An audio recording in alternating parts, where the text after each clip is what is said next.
Un oiseau blessé vole vers un humain pour demander de l'aide. La façon dont il se lie est incroyable. La matinée était douce, le soleil se levant lentement derrière les montagnes, baignant la vallée d'une lumière dorée et chaude. C'était le genre de matinée qui invitait à la tranquillité. Les oiseaux chantaient joyeusement, les arbres se balançaient doucement sous l'effet du vent, et l'air sentait la terre humide après la pluie nocturne. Mais au cœur de ce tableau paisible, un événement imprévu allait changer le cours de la journée. Dans une petite maison en bordure de la forêt, un homme se levait doucement, comme chaque matin, pour s'occuper de son jardin. Jean, un homme de la quarantaine, avait toujours eu une passion pour les animaux. Il vivait seul depuis quelques années après la perte de sa femme, et la solitude avait fait place à une connexion plus profonde avec la nature autour de lui. Il passait ses journées à entretenir son petit potager, à observer les oiseaux et à s'assurer que son jardin était en harmonie avec le monde naturel. Mais ce matin-là, quelque chose d'inattendu se produisit. Jean était dans son jardin, à tailler quelques buissons, lorsque, tout à coup, il entendit un léger bruit de battement d'ailes. C'était faible, presque timide, mais suffisamment distinct pour attirer son attention. Il tourna la tête et aperçut une silhouette fragile dans l'air. Un petit oiseau, visiblement blessé, volait de manière erratique. Ses ailes semblaient lourdes, comme si elles ne pouvaient plus le soutenir, et l'oiseau faisait des cercles de plus en plus serrés, ses mouvements désespérés trahissant une douleur évidente. Jean se figea, son cœur se serrant d'empathie. Il s'approcha lentement, essayant de ne pas effrayer l'animal. Le petit oiseau, avec une détermination surprenante, fit un dernier vol en direction de Jean, comme s'il l'avait choisi pour l'aider. Puis, dans un dernier effort, il se posa maladroitement sur le sol, juste à quelques mètres de lui, avant de s'effondrer dans l'herbe. Jean s'agenouilla doucement à côté de l'oiseau, le regardant avec une inquiétude croissante. L'oiseau, un moineau, était couvert de poussière, ses plumes éparses et sales. L'une de ses ailes était tordue sous un angle inquiétant, et il avait du mal à bouger. Jean tendit la main lentement, ses doigts tremblants d'hésitation. Il avait déjà vu des oiseaux blessés par le passé, mais aucun n'avait jamais volé directement vers lui de cette manière. Ce geste, instinctif et presque miraculeux, éveillait en lui un sentiment de responsabilité. L'oiseau lui faisait confiance. Jean murmura doucement, essayant de calmer la créature, « Ne t'inquiète pas, petit. Je vais t'aider. » Il n'avait aucune idée de ce qu'il devait faire exactement, mais il savait qu'il devait agir rapidement. Il se leva, les yeux fixés sur l'oiseau, et se précipita à l'intérieur de la maison. Dans la cuisine, il chercha rapidement une petite boîte en carton qu'il avait l'habitude d'utiliser pour transporter des plantes. Il la plaça sur le comptoir et chercha un vieux chiffon pour en faire un nid confortable à l'intérieur. Une fois la boîte préparée, il retourna dehors aussi rapidement qu'il le pouvait, l'espoir brûlant dans ses yeux. À son retour, il aperçut l'oiseau qui semblait avoir perdu toute énergie. Il était immobile, à peine conscient de ce qui se passait autour de lui. Jean s'agenouilla à nouveau à côté de lui, son regard rempli de tendresse. L'oiseau leva lentement la tête, ses yeux brillants de fatigue, mais dans ses pupilles, Jean pouvait encore voir la lueur de vie, une volonté de s'en sortir. Jean tendit doucement la main vers l'oiseau, et sans un cri ni un battement d'aile, l'animal se laissa prendre. Il n'était plus en mesure de fuir, et peut-être, au fond de lui, savait-il que l'homme voulait seulement l'aider. Jean le plaça délicatement dans la boîte, où il s'affaissa contre les tissus doux, son corps secoué de légers tremblements. Jean la regarda un instant, incertain de ce qui allait se passer. Au fond de lui, il savait qu'il n'avait pas beaucoup de temps. Il fallait absolument que l'oiseau reçoive des soins avant que la blessure ne s'aggrave. Il se dirigea vers la salle de bain, remplit un petit bassin d'eau tiède et y trempa un morceau de coton. Avec douceur, il nettoya les plumes poussiéreuses de l'oiseau, enlevant la saleté accumulée. Il remarqua alors à quel point la petite créature était fragile, ses petites pattes tremblantes, ses yeux fixant sans vraiment voir le monde autour d'elle. Jean s'arrêta un instant, se sentant complètement désemparé. Comment pourrait-il soigner cette petite vie qui, par un miracle inexplicable, avait atterri dans ses bras? Mais avant qu'il ne puisse réfléchir davantage, l'oiseau poussa un faible cri, et son regard se fixa sur Jean. Un frisson d'émotion traversa le corps de l'homme. Il avait vu des animaux blessés avant, mais jamais un animal n'avait posé un regard aussi pur, aussi demandeur. C'était comme si l'oiseau savait qu'il pouvait avoir confiance en lui, qu'il était là pour l'aider. Jean se rendit compte que ce n'était pas seulement une question de soins physiques, mais aussi de connexion. Il y avait quelque chose de magique dans ce moment, quelque chose d'inexplicable. L'oiseau, avec ses petites ailes brisées, venait de lui faire une demande silencieuse, un appel désespéré, et il allait tout faire pour répondre à cet appel. Jean prit une profonde inspiration, se concentrant sur le bien-être de l'oiseau. Il essuya doucement les plumes encore trempées et fit attention à chaque geste. Les minutes passaient lentement, et plus il s'occupait de la créature, plus il ressentait cette étrange connexion. C'était comme si leur destin était lié, comme si l'oiseau l'avait choisi pour l'aider, mais aussi pour quelque chose de plus grand, un échange invisible de confiance et de tendresse. L'oiseau, malgré sa douleur et sa fatigue, commença à se détendre. Peut-être que le simple fait de sentir la chaleur humaine autour de lui, d'être pris en charge avec douceur, était un réconfort. Jean laissa l'oiseau se reposer un moment, avant de lui offrir quelques graines qu'il avait prises de la cuisine. L'oiseau les prit lentement, observant Jean de ses yeux perçants, avant de se poser à nouveau, épuisé mais serein. C'était un moment de calme, un moment où l'homme et l'animal étaient en parfaite harmonie. Jean ne savait pas combien de temps il resterait avec cet oiseau, mais il savait que pendant ce moment, ils étaient deux âmes perdues dans un monde qui se voulait parfois impitoyable. Mais ici, maintenant, il y avait de l'espoir. Les heures passèrent lentement, et avec chaque minute, l'oiseau semblait plus à l'aise, plus calme, et Jean, bien qu'épuisé par la journée, ne pouvait détacher son regard de l'animal qu'il avait trouvé et sauvé. L'oiseau, avec ses plumes éparses et son corps encore fragile, semblait se remettre peu à peu de ses blessures. Jean était concentré sur chaque mouvement, chaque soupir léger de l'animal, chaque battement de son petit cœur. La boîte en carton, avec ses draps enroulés pour offrir un confort minimal, était devenue une sorte de sanctuaire, un havre de paix dans un monde autrement incertain. Jean resta assis à côté de la boîte, les yeux fixés sur l'oiseau, perdu dans ses pensées. Il ne pouvait s'empêcher de se demander ce qui avait bien pu arriver à cet oiseau pour qu'il soit dans cet état. Peut-être une collision avec une fenêtre? Un prédateur qui avait laissé des traces? La pensée que l'oiseau avait choisi de se poser auprès de lui, que sa vie dépendait maintenant de lui, était à la fois humiliante et émouvante. Il se demandait s'il serait capable de lui offrir toute l'aide nécessaire pour le remettre sur pied. Pendant un moment, Jean se leva pour aller chercher de l'eau et des graines pour l'animal, tout en murmurant des mots rassurants à l'intention de l'oiseau. « Je vais prendre soin de toi, petit. Tu n'es plus seul. » C'était tout ce qu'il pouvait dire, mais ces mots, à voix basse, portaient un réconfort silencieux. Un sentiment de connexion s'était créé entre eux, un lien que Jean n'aurait jamais imaginé. La nuit tomba sur la vallée, enveloppant la maison dans une douce obscurité. Jean éteignit les lumières et laissa une petite lampe allumée près de l'oiseau, pour qu'il puisse se sentir plus à l'aise. Il s'assit dans un fauteuil proche, près de la boîte, et attendit, veillant sur l'animal. Il n'avait jamais imaginé qu'une rencontre aussi simple pourrait être aussi bouleversante. L'oiseau, bien que toujours mal en point, semblait s'endormir paisiblement. La nuit avançait, et Jean, bien que fatigué, ne pouvait s'empêcher de sentir une étrange sérénité en lui.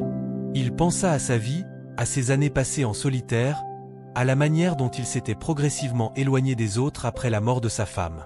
Les animaux étaient toujours là pour lui, constants, réconfortants. Mais jamais il n'avait eu cette impression de lien profond avec un être aussi petit et vulnérable. L'oiseau l'avait choisi, non pas comme un humain parmi d'autres, mais comme celui qui pourrait lui sauver la vie. Au matin suivant, Jean se réveilla tôt, l'air frais de la vallée pénétrant par la fenêtre ouverte. Il se leva rapidement, comme chaque jour, et se précipita vers la pièce où l'oiseau reposait.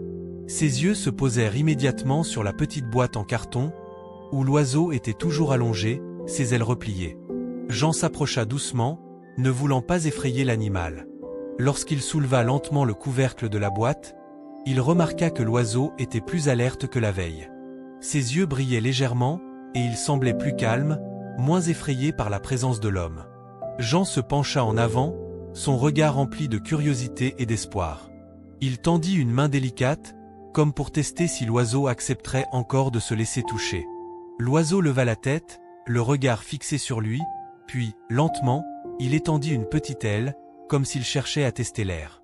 Ce mouvement, presque imperceptible, fit sourire Jean. L'animal était encore loin d'être guéri, mais il montrait des signes évidents de guérison. « Tu vas t'en sortir, petit. » Jean murmura à l'oiseau, sa voix douce et remplie d'espoir. Il se leva ensuite pour préparer un petit mélange de graines et de fruits. L'oiseau ne bougea pas, mais il observait attentivement tout ce que faisait Jean. Le lien silencieux entre eux s'était renforcé, une confiance mutuelle s'installant lentement. Jean savait qu'il y avait encore beaucoup à faire, mais il se sentait plus déterminé que jamais à soigner cet oiseau et à lui donner une chance de survivre.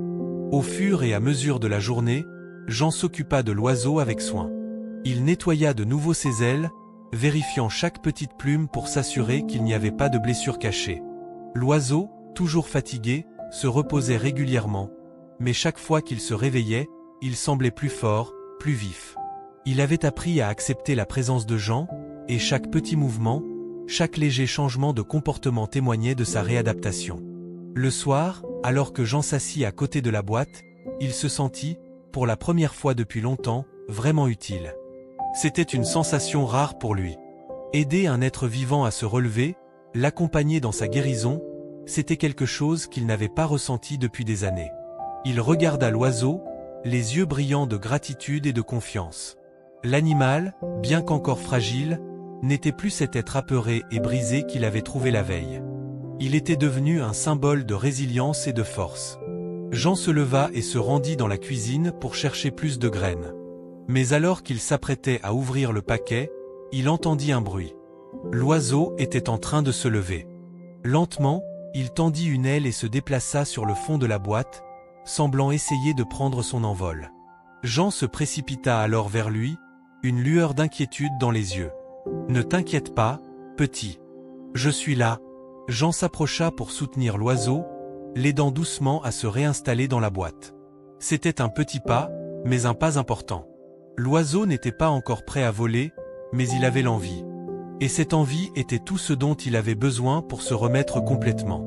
Le lendemain matin, le soleil perça à travers les rideaux, projetant une lumière douce et apaisante dans la pièce. Jean se leva comme à son habitude, mais son esprit était déjà tourné vers l'oiseau. Ce matin-là, il ressentait une certaine urgence, comme si quelque chose de grand était sur le point de se passer. Il s'habilla rapidement, passa par la cuisine pour prendre un peu de pain et d'eau, et se dirigea vers la pièce où l'oiseau reposait encore. En entrant, il remarqua que l'oiseau semblait plus actif que les jours précédents. Il bougeait dans la boîte, agitant ses petites ailes d'un air curieux, comme s'il testait les limites de ses forces. Lorsqu'il aperçut Jean, l'oiseau tourna la tête vers lui, et pour la première fois, fit un petit mouvement vers la main tendue. Ce geste semblait si minuscule, si naturel, mais pour Jean, il marquait un tournant décisif dans leur relation. L'oiseau, malgré sa douleur et ses blessures, avait maintenant une volonté évidente de survivre. Il voulait s'en sortir. Jean s'accroupit près de la boîte, ses yeux pétillants d'une joie sincère. Il tendit lentement sa main, sans brusquer l'animal. « Tu es un vrai combattant », murmura-t-il, sa voix presque brisée par l'émotion. L'oiseau, pour la première fois depuis qu'il l'avait trouvé, leva doucement son petit corps et se percha sur la main de Jean. C'était un moment suspendu dans le temps. Jean sentit une chaleur envahir son cœur, une connexion profonde qui transcendait la simple relation entre un homme et un animal. Il prit l'oiseau avec douceur, le plaçant dans sa paume tout en l'aidant à se stabiliser. L'oiseau ne se débattait pas, mais restait là, calme, acceptant ce contact. Jean se leva, portant la petite créature près de la fenêtre. L'air frais du matin remplissait la pièce, et l'oiseau, bien qu'épuisé, semblait apprécier cette brise légère sur ses plumes. « Tu sais, dit Jean tout bas, si tu veux voler à nouveau, tu devras récupérer. Mais tu es bien plus fort que ce que tu penses. » Jean observa un instant l'oiseau, puis se mit à préparer son petit déjeuner tout en jetant des regards furtifs vers lui. L'oiseau, apparemment en pleine réflexion, resta tranquillement dans la main de Jean, observant tout ce qu'il faisait. Jean se sentait incroyablement satisfait de cette avancée, de cette petite victoire. Mais il savait que la guérison, qu'elle soit physique ou émotionnelle, ne se faisait jamais en un jour. Il fallait encore du temps, du soin et de l'attention. Mais pour la première fois, il sentait que l'oiseau avait trouvé sa place dans ce monde, et plus particulièrement dans sa maison. Dans les jours qui suivirent, Jean continua à prodiguer des soins à l'oiseau.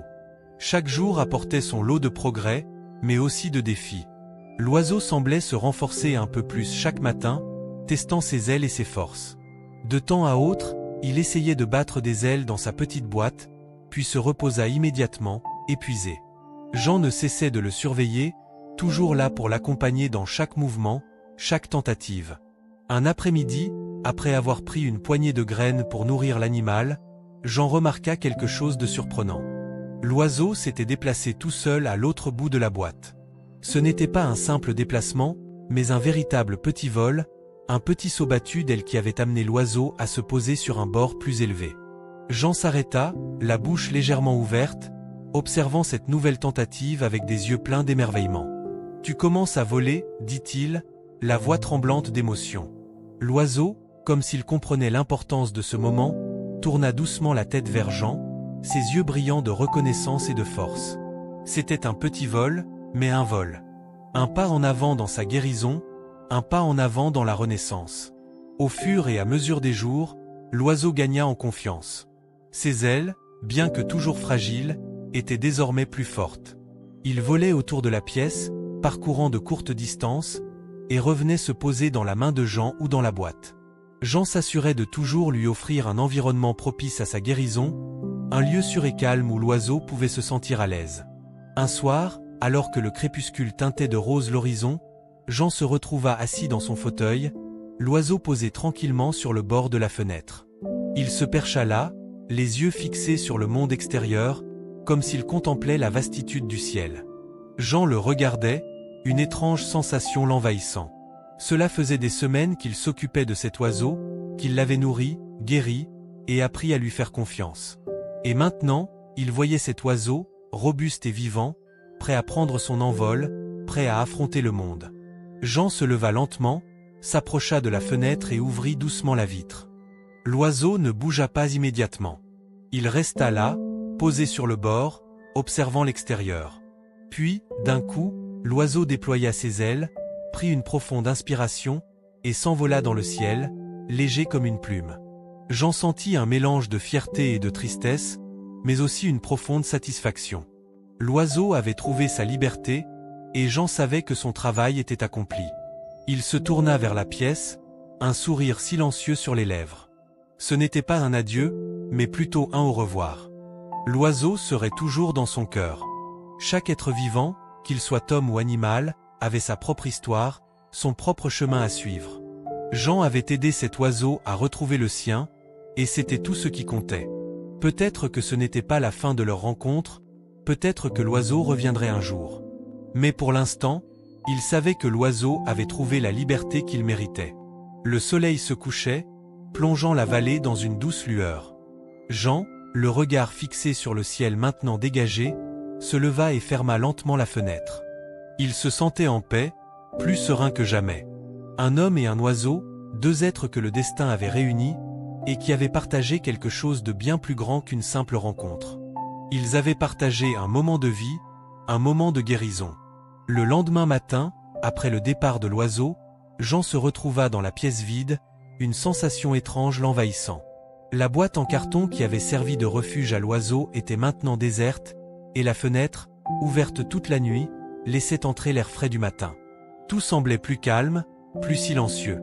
Mais pour Jean, c'était un silence plein de signification. Il s'assit près de la fenêtre, observant le monde extérieur. Le ciel était clair, une légère brise soufflait entre les arbres, et au loin, il apercevait des oiseaux qui volaient en formation. Cela lui rappela l'oiseau qu'il avait soigné, celui qui était maintenant libre de voler à sa guise. Il se demanda si l'animal pensait à lui de temps en temps, comme lui pensait à lui. Jean avait vécu toute sa vie dans ce petit village isolé, un endroit où les habitants connaissaient tous les visages, mais où chacun gardait ses propres peines et ses propres joies. Depuis la mort de sa femme, Jean s'était progressivement éloigné de tout ce qui était social. La solitude était devenue son refuge, et les animaux étaient les seuls êtres vivants avec lesquels il entretenait encore un contact. Mais cette rencontre avec l'oiseau avait bouleversé quelque chose en lui. Il avait soigné cet animal, il l'avait protégé, il l'avait vu se relever. Et à travers cette guérison, il avait, lui aussi, commencé à guérir. Il se leva et se rendit dans la cuisine, préparant un café tout en réfléchissant. Que faire maintenant? L'oiseau était parti, mais son départ n'avait pas laissé de vide. Au contraire, il y avait maintenant un sentiment de complétude, une sensation que quelque chose de précieux s'était passé. Ce n'était pas simplement un acte de charité ou de pitié envers un être fragile. Non, c'était une véritable transformation qui avait eu lieu. Jean avait trouvé un but dans cet acte de soin, un sens qu'il n'avait pas ressenti depuis bien longtemps. Pendant plusieurs jours, Jean se concentra sur des tâches quotidiennes, mais quelque chose en lui avait changé.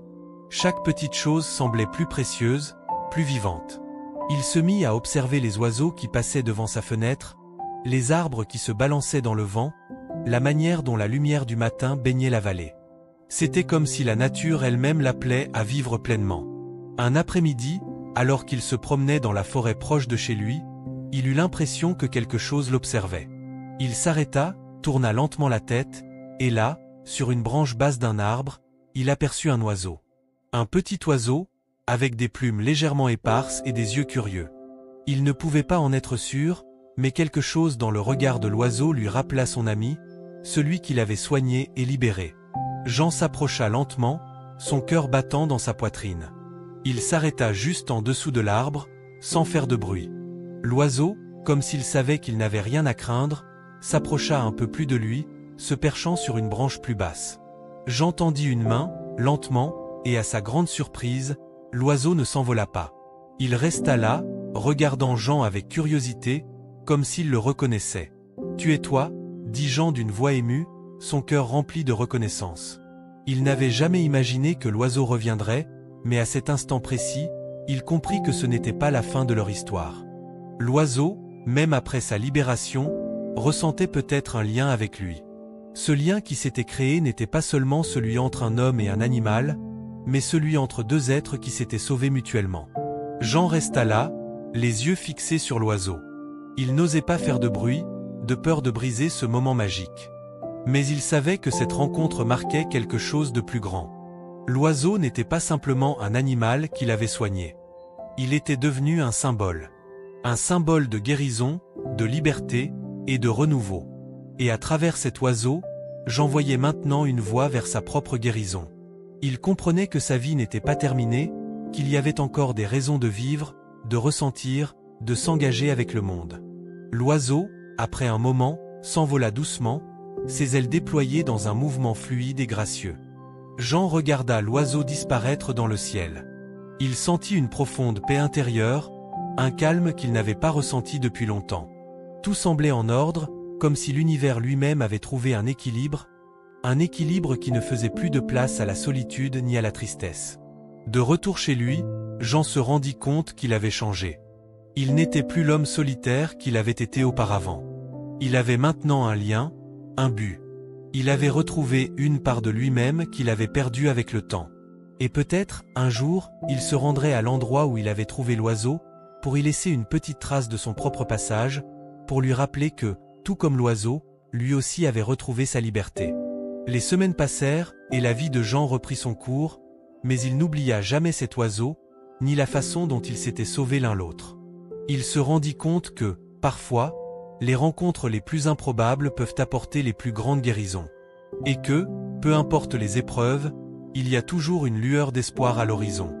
Jean n'était pas toujours l'homme solitaire qu'il était devenu. Avant la tragédie qui avait bouleversé sa vie, il avait été un homme chaleureux, ouvert, un pilier de sa communauté. Tout le monde dans le village le connaissait. Il avait grandi dans cette vallée, entre les montagnes, dans une maison en pierre héritée de ses grands-parents. La vie était simple, mais pleine de moments de joie et de partage. Il se souvenait des journées passées à courir dans les champs, de la chaleur de la cheminée les soirs d'hiver, et des éclats de rire qu'il partageait avec sa femme, Éléonore. Ils s'étaient rencontrés à l'université, à la ville, lorsque Jean avait décidé de quitter le village pour poursuivre des études en agronomie. Éléonore était une jeune femme pleine de vie, brillante et ambitieuse. Ils avaient noué une amitié instantanée, puis une romance qui, à ses yeux, semblait destinée à durer éternellement. Après plusieurs années à vivre en ville, ils étaient rentrés dans la vallée, prêts à fonder leur famille et à vivre la vie tranquille qu'ils avaient toujours rêvé. Mais la vie, avec sa cruauté, n'épargnait personne. Quelques années après leur mariage, Éléonore tomba malade. Un cancer. Une maladie insidieuse qu'il avait progressivement volée de Jean, jusqu'à ce qu'elle disparaisse complètement. Jean se souvenait de ces derniers jours, les jours où il ne pouvait plus la reconnaître dans son propre corps, lorsque son souffle devenait de plus en plus court, ses yeux de plus en plus vides. Après sa mort, Jean avait plongé dans une profonde solitude. Les amis, les voisins, tous ceux qui l'avaient soutenu au début se sont éloignés. Au fil du temps, il s'était renfermé sur lui-même. Les visages de la communauté lui semblaient désormais étrangers, et chaque interaction sociale ne faisait que raviver la douleur. Il n'était plus l'homme joyeux, toujours prêt à aider, mais une ombre de lui-même. Il passait ses journées seul, à s'occuper de sa ferme, à entretenir la maison, sans plus d'objectif que de survivre. Dans cette époque de vide, les animaux étaient devenus ses seuls compagnons. Les chiens, les chats, et plus tard les oiseaux qui venaient se poser près de sa fenêtre. Ces créatures muettes étaient la seule compagnie qu'il pouvait tolérer, leur présence apportait un semblant de confort. Mais en même temps, il se sentait de plus en plus coupé du monde. Jean était devenu une silhouette qui errait dans une vie figée, sans savoir comment s'en échapper. Lorsque Jean trouva l'oiseau, il était à un moment de sa vie où il croyait que plus rien ne pouvait changer. Mais cette rencontre inattendue venait d'éveiller quelque chose en lui. L'oiseau, fragile et blessé, était une métaphore de lui-même, un miroir de ses propres luttes intérieures. Au début, il avait du mal à croire que l'animal pourrait survivre, tout comme lui avait douté de sa propre capacité à guérir après la perte d'Éléonore. Mais en soignant l'oiseau, il commença à se rendre compte qu'il avait encore quelque chose à offrir. Chaque jour passé à prendre soin de l'oiseau, chaque petite amélioration qu'il remarquait, lui apportait un sentiment de satisfaction qu'il n'avait pas ressenti depuis des années. Ce processus de guérison était aussi le sien. Jean avait dû affronter ses propres démons pour arriver à ce point. Il n'était pas encore prêt à tout lâcher, à tout oublier, mais il avait compris qu'il était encore capable de se relever, tout comme l'oiseau. Au fur et à mesure que l'oiseau gagnait en force, Jean commença à voir des changements dans sa propre vie. Il se levait plus tôt, son regard se faisait plus vif.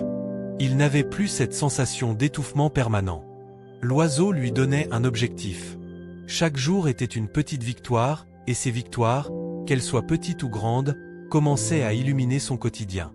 Il se remettait à parler aux animaux, à observer les oiseaux qui volaient autour de sa ferme, à échanger des sourires avec les voisins.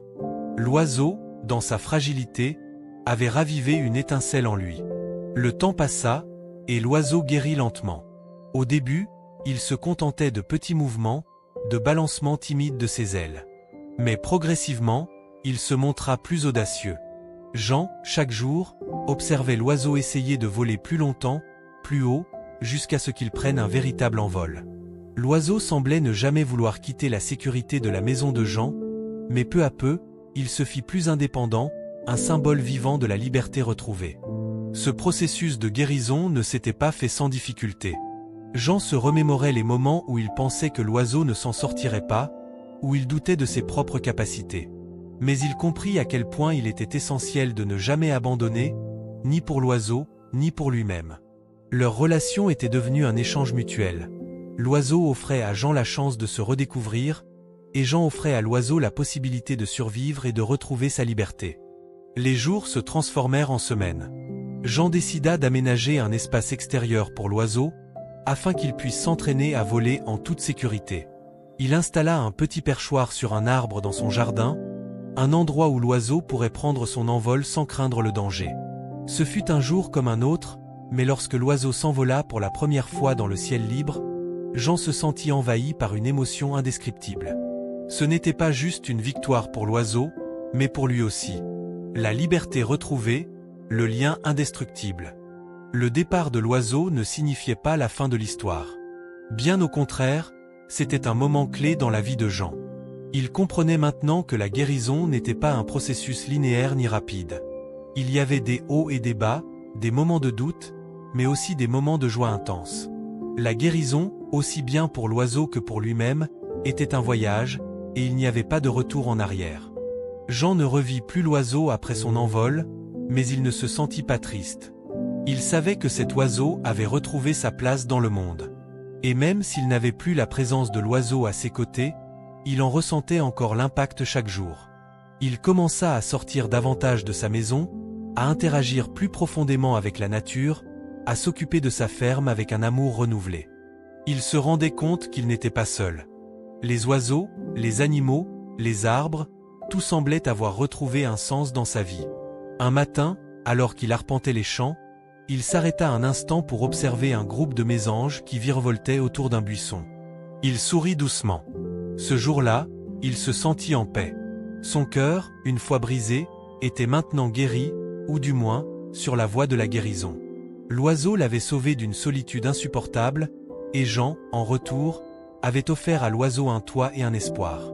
Ce cycle de soins et de guérison, cette danse entre la vie et la mort, entre le passé et le présent, était maintenant une part intégrante de son existence.